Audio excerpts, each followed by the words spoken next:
ঠাকুর ভক্তদের সাথে বসে আছেন। বিভিন্ন বিষয় নিয়ে ঠাকুর আলোচনা করছেন।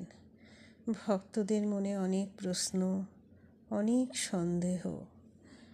ঠাকুর বললেন, তার কৃপা না হলে সন্দেহ ভঞ্জন হয় না, আত্মার সাক্ষাৎকার না হলে সন্দেহ ভঞ্জন হয় না। তার কৃপা হলে আর ভয় নাই। বাপের হাত ধরে গেলেও বরং ছেলে পড়তে পারে, কিন্তু ছেলের হাত যদি বাপ ধরে আর ভয় নাই। তিনি কৃপা করে যদি সন্দেহ ভঞ্জন করেন আর দেখা দেন, আর কষ্ট নাই। তবে তাকে পাবার জন্য খুব ব্যাকুল হয়ে ডাকতে ডাকতে, সাধন করতে করতে তবে কৃপা হয়। ছেলে অনেক দৌড়াদৌড়ি করছে দেখে মার দয়া হয়। মা লুকিয়েছিল, এসে দেখা দেয়। ঠাকুরের ভক্ত মনি ভাবিতেছেন, তিনি দৌড়াদৌড়ি কেন করান?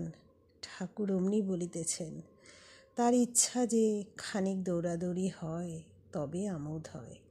তিনি লীলায় এই সংসার রচনা করেছেন, এরই নাম মহামায়া। তাই সেই শক্তিরূপিণী মার শরণাগত হতে হয়।